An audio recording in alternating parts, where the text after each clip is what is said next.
मुंबई का बुजुर्ग कैलाश अपने बेटे अर्जुन को न्यूयॉर्क भेजकर घर लौट आया था। इतना बड़ा घर और मैं बिल्कुल अकेला। अर्जुन ने जाते समय सिर्फ एक बात कही, बाबूजी, प्रिया का ख्याल रखना। घर में अब सिर्फ कैलाश और प्रिया थे। बाबूजी, चाय पी लीजिए। प्रिया शांत स्वभाव की थी, लेकिन अकेलेपन में अलग तरह की गर्माहट लिए रहती थी। कुछ ही दिनों में कैलाश ने महसूस किया कि घर की खामोशी उसे काटने लगी है। एक सुबह चाय देते समय उसने प्रिया से कहा, बहू, मुझे लगता है मेरी जिंदगी में किसी अपने की कमी है। सोच रहा हूँ दोबारा शादी कर लूं। बाबूजी, जब मैं यहाँ हूँ तो आपको किसी और की जरूरत क्यों? आप कहें तो मैं आपके अकेलेपन का ख्याल रखूंगी। बस यहीं से शुरुआत हुई। कैलाश को लगा कि प्रिया उसके प्रति नर्म है। वो ध्यान देने लगा। किचन में, आंगन में काम करते समय वो बहू को देखकर अक्सर मुस्कुरा देता। एक रात वो गलियारे में चलते हुए प्रिया के कमरे की ओर गया। प्रिया आईने के सामने खड़ी थी।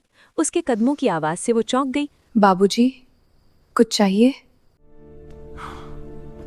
बाबूजी, प्लीज आप अपने कमरे में जाइए। अगले दिन प्रिया हंसते हुए विक्रम से वीडियो कॉल कर रही थी। उसे पता नहीं था कि कैलाश दरवाजे के पीछे से सब देख रहा है। इसी बीच एक औरत घर में आई। कैलाश उसे खुश होकर बात करते देख रहा था। प्रिया ने पूछा, बाबूजी, ये कौन? ये मुझे दूसरी शादी के लिए लड़की ढूंढ रही हैं। ये सुनकर प्रिया के होश उड़ गए। वो डर गई। उसे लगा अगर कैलाश ने शादी कर ली तो उसकी जायदाद किसी और के हिस्से में चली जाएगी। बाबूजी, आप थक गए होंगे, चाहे तो मैं आपके सिर की मालिश कर दूं। जब तक मैं हूं आपको किसी और शादी की जरूरत नहीं पड़ेगी। कैलाश की आंखों में चमक आ गई। उसने बहू के सामने जायदाद देने की बात तक कह दी।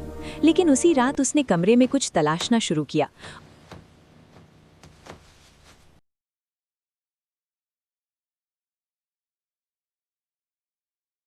अगले दिनों में प्रिया और भी चिपकने लगी। कभी हंसकर कैलाश का हाथ पकड़ना, कभी उसके करीब बैठना। पर अब कैलाश का रुख बदल गया था। वो सीधे सीधे प्रिया से नजरें चुराने लगा। एक रात प्रिया के कमरे से जोर जोर से रोने की आवाज आने लगी। कैलाश घबरा कर भागा। प्रिया रोते रोते बोली, बाबूजी, मैं गर्भवती हूँ। और ये सब आपकी तरह से हुआ? कैलाश हिल गया। ये कैसे हो सकता है? मैंने कुछ नहीं किया। प्रिया चिल्लाई, आपको याद नहीं, कल रात आप मेरे कमरे में थे, आप ही वजह है। कैलाश डर गया। उसने सोचा अगर ये बात बाहर गई तो उसके बेटे का घर टूट जाएगा। वो बोला, ठीक है बहू, जैसा कहोगी वैसा होगा, बस ये बात किसी को मत बताना। लेकिन कहानी यही नहीं रुकी। अगली सुबह कैलाश घर में एक खूबसूरत दुल्हन जैसी महिला को लेकर आया और बोला, बहू, ये मेरी पत्नी है, आज से ये घर की मालकिन है। प्रिया के पैरों तले जमीन खिसक गई। वो तुरंत कैलाश को कमरे में ले गई और गुस्से से बोली, आपने मुझे धो ना दिया, मैं आपके लिए सब कुछ कर रही थी। ये सिर्फ घर का काम संभालेगी, हमारे बीच जो रिश्ता है वो बना रहेगा। प्रिया की आंखों में चमक वापस आ गई। उसे लगा वो फिर भी जायदाद की हकदार बन सकती है। लेकिन असली तूफान अब शुरू हुआ। कैलाश का व्यवहार अचानक ठंडा हो गया। वो प्रिया से दूरी बनाने लगा। कुछ दिनों बाद प्रिया ने ये देखा कि कैलाश और उसकी नई पत्नी कमरे में अकेले हंसते बातें करते हैं। उसने गुस्से में अपने पति विक्रम, जो विदेश में था, फोन किया और बोली, तुम्हारे पिता ने मेरी इज्जत लूटी है, मैं गर्भवती हूँ, उन्होंने मुझे मजबूर किया। विक्रम गुस्से में पागल हो गया। प्रिया ने जो वीडियो पहले रिकॉर्ड की थी, जिसमें वो कैलाश के सीने पर सिर रखे दिखती थी, वो भेज दी। विक्रम टूट गया और अगले ही दिन भारत लौट आया। आपने मेरी पत्नी के साथ मुहूर्त किया, मैं आपको मार दूंगा। कैलाश चुपचाप उठा और बोला, पहले ये देख लो। उसने तस्वीरें निकाली, प्रिया का पुराना रंगीन अतीत। फिर लाया वो फूलदान जिसमें छुपा था कैमरा। उस कैमरे की वीडियो में प्रिया एक दूसरे लड़के के साथ कमरे में थी, हंसते हुए, गले लगते हुए। विक्रम की दुनिया बिखर गई। कैलाश ने शांत स्वर में कहा, ये सब उसने जायदाद हथियाने के लिए किया। गर्भ वाली बात भी झूठ थी। मैंने जानबूझकर इस सब का सच पकड़ने के लिए ये प्लान बनाया था। विक्रम ने गुस्से में प्रिया को थप्पड़ मारा। तुमने मुझसे इतना बड़ा धोखा किया। प्रिया रोती रह गई। उसकी चालाकी खत्म हो चुकी थी। विक्रम ने 3 बार कहा, मैं तुम्हें तलाक देता हूँ। उसे घर से निकाल दिया गया। कैलाश ने बेटे को गले लगाया, बेटा, अच्छा हुआ तुम सच देख पाए, धोखे से बच गए। मुंबई का बुजुर्ग कैलाश अपने बेटे अर्जुन को न्यूयॉर्क भेजकर घर लौट आया था। इतना बड़ा घर और मैं बिल्कुल अकेला। अर्जुन ने जाते समय सिर्फ एक बात कही, बाबूजी, प्रिया का ख्याल रखना। घर में अब सिर्फ कैलाश और प्रिया थे। बाबूजी, चाय पी लीजिए। प्रिया शांत स्वभाव की थी, लेकिन अकेलेपन में अलग तरह की गर्माहट लिए रहती थी। कुछ ही दिनों में कैलाश ने महसूस किया कि घर की खामोशी उसे काटने लगी है। एक सुबह चाय देते समय उसने प्रिया से कहा, बहू, मुझे लगता है मेरी जिंदगी में किसी अपने की कमी है। सोच रहा हूँ दोबारा शादी कर लूं। बाबूजी, जब मैं यहाँ हूँ तो आपको किसी और की जरूरत क्यों? आप कहें तो मैं आपके अकेलेपन का ख्याल रखूंगी। बस यहीं से शुरुआत हुई। कैलाश को लगा कि प्रिया उसके प्रति नर्म है। वो ध्यान देने लगा। किचन में, आंगन में काम करते समय वो बहू को देखकर अक्सर मुस्कुरा देता। एक रात वो गलियारे में चलते हुए प्रिया के कमरे की ओर गया। प्रिया आईने के सामने खड़ी थी। उसके कदमों की आवाज से वो चौंक गई। बाबूजी, कुछ चाहिए? बाबूजी, प्लीज आप अपने कमरे में जाइए। अगले दिन प्रिया हंसते हुए विक्रम से वीडियो कॉल कर रही थी। उसे पता नहीं था कि कैलाश दरवाजे के पीछे से सब देख रहा है। इसी बीच एक औरत घर में आई। कैलाश उसे खुश होकर बात करते देख रहा था। प्रिया ने पूछा, बाबूजी, ये कौन? ये मुझे दूसरी शादी के लिए लड़की ढूंढ रही हैं। ये सुनकर प्रिया के होश उड़ गए। वो डर गई। उसे लगा अगर कैलाश ने शादी कर ली तो उसकी जायदाद किसी और के हिस्से में चली जाएगी। बाबूजी, आप थक गए होंगे, चाहे तो मैं आपके सिर की मालिश कर दूं। जब तक मैं हूं आपको किसी और शादी की जरूरत नहीं पड़ेगी। कैलाश की आंखों में चमक आ गई। उसने बहू के सामने जायदाद देने की बात तक कह दी। लेकिन उसी रात उसने कमरे में कुछ तलाशना शुरू किया।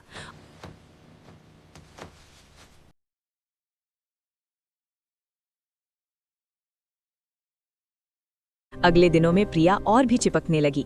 कभी हंसकर कैलाश का हाथ पकड़ना, कभी उसके करीब बैठना। पर अब कैलाश का रुख बदल गया था। वो सीधे सीधे प्रिया से नजरें चुराने लगा। एक रात प्रिया के कमरे से जोर जोर से रोने की आवाज आने लगी। कैलाश घबरा कर भागा। प्रिया रोते रोते बोली, बाबूजी, मैं गर्भवती हूँ। और ये सब आपकी तरह से हुआ? कैलाश हिल गया।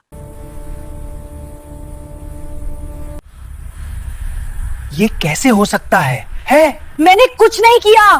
प्रिया चिल्लाई, आपको याद नहीं, कल रात आप मेरे कमरे में थे। आप ही वजह है। कैलाश डर गया। उसने सोचा अगर ये बात बाहर गई तो उसके बेटे का घर टूट जाएगा। वो बोला, ठीक है बहू, जैसा कहोगी वैसा होगा। बस ये बात किसी को मत बताना। लेकिन कहानी यही नहीं रुकी। अगली सुबह कैलाश घर में एक खूबसूरत दुल्हन जैसी महिला को लेकर आया और बोला, बहू, ये मेरी पत्नी है। आज से ये घर की मालकिन है। प्रिया के पैरों तले जमीन खिसक गई।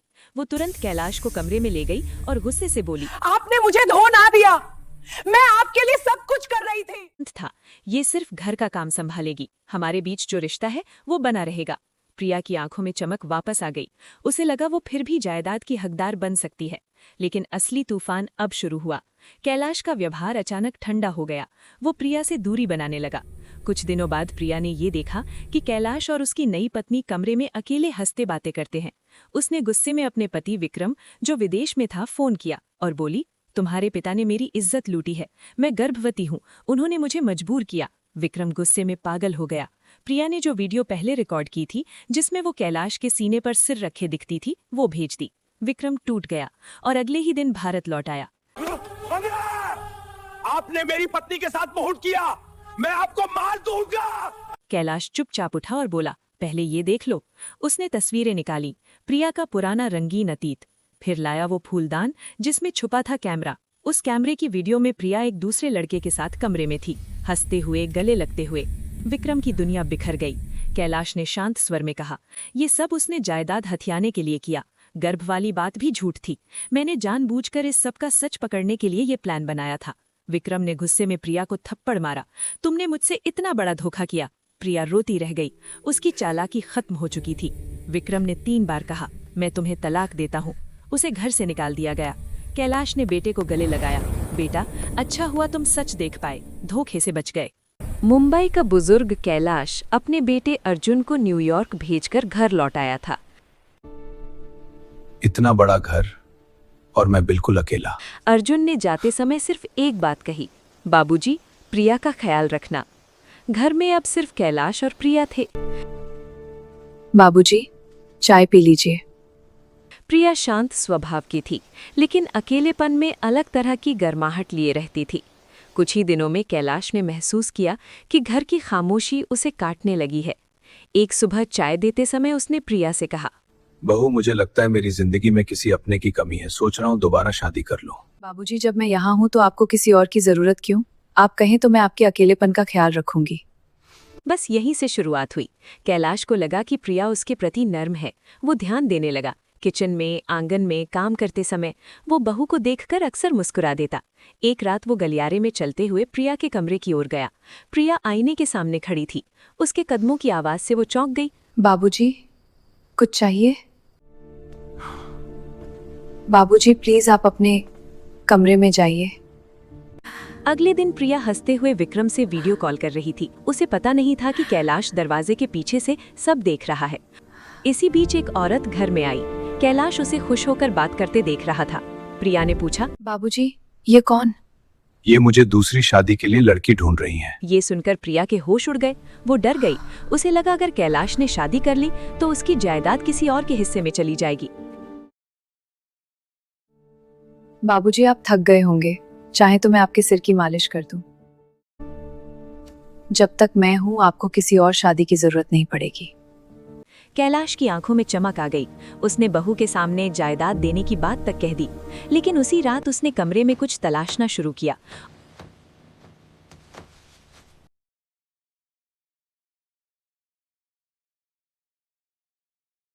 अगले दिनों में प्रिया और भी चिपकने लगी। कभी हंसकर कैलाश का हाथ पकड़ना, कभी उसके करीब बैठना। पर अब कैलाश का रुख बदल गया था। वो सीधे सीधे प्रिया से नजरें चुराने लगा। एक रात प्रिया के कमरे से जोर जोर से रोने की आवाज आने लगी। कैलाश घबरा कर भागा। प्रिया रोते रोते बोली, बाबूजी, मैं गर्भवती हूँ। और ये सब आपकी तरह से हुआ? कैलाश हिल गया। ये कैसे हो सकता है? मैंने कुछ नहीं किया। प्रिया चिल्लाई, आपको याद नहीं, कल रात आप मेरे कमरे में थे। आप ही वजह है। कैलाश डर गया। उसने सोचा अगर ये बात बाहर गई तो उसके बेटे का घर टूट जाएगा। वो बोला, ठीक है बहू, जैसा कहोगी वैसा होगा, बस ये बात किसी को मत बताना। लेकिन कहानी यही नहीं रुकी। अगली सुबह कैलाश घर में एक खूबसूरत दुल्हन जैसी महिला को लेकर आया और बोला, बहू, ये मेरी पत्नी है, आज से ये घर की मालकिन है। प्रिया के पैरों तले जमीन खिसक गई। वो तुरंत कैलाश को कमरे में ले गई और गुस्से से बोली, आपने मुझे धो ना दिया। मैं आपके लिए सब कुछ कर रही थी। था ये सिर्फ घर का काम संभालेगी, हमारे बीच जो रिश्ता है वो बना रहेगा। प्रिया की आंखों में चमक वापस आ गई। उसे लगा वो फिर भी जायदाद की हकदार बन सकती है। लेकिन असली तूफान अब शुरू हुआ। कैलाश का व्यवहार अचानक ठंडा हो गया। वो प्रिया से दूरी बनाने लगा। कुछ दिनों बाद प्रिया ने ये देखा कि कैलाश और उसकी नई पत्नी कमरे में अकेले हंसते बातें करते हैं। उसने गुस्से में अपने पति विक्रम, जो विदेश में था, फोन किया और बोली, तुम्हारे पिता ने मेरी इज्जत लूटी है। मैं गर्भवती हूँ, उन्होंने मुझे मजबूर किया। विक्रम गुस्से में पागल हो गया। प्रिया ने जो वीडियो पहले रिकॉर्ड की थी, जिसमें वो कैलाश के सीने पर सिर रखे दिखती थी, वो भेज दी। विक्रम टूट गया और अगले ही दिन भारत लौट आया। आपने मेरी पत्नी के साथ बहुत किया, मैं आपको मार दूंगा। कैलाश चुपचाप उठा और बोला, पहले ये देख लो। उसने तस्वीरें निकाली, प्रिया का पुराना रंगीन अतीत। फिर लाया वो फूलदान जिसमें छुपा था कैमरा। उस कैमरे की वीडियो में प्रिया एक दूसरे लड़के के साथ कमरे में थी, हंसते हुए, गले लगते हुए। विक्रम की दुनिया बिखर गई। कैलाश ने शांत स्वर में कहा, ये सब उसने जायदाद हथियाने के लिए किया। गर्भ वाली बात भी झूठ थी। मैंने जानबूझकर इस सब का सच पकड़ने के लिए ये प्लान बनाया था। विक्रम ने गुस्से में प्रिया को थप्पड़ मारा। तुमने मुझसे इतना बड़ा धोखा किया। प्रिया रोती रह गई। उसकी चालाकी खत्म हो चुकी थी। विक्रम ने 3 बार कहा, मैं तुम्हें तलाक देता हूँ। उसे घर से निकाल दिया गया। कैलाश ने बेटे को गले लगाया, बेटा, अच्छा हुआ तुम सच देख पाए, धोखे से बच गए।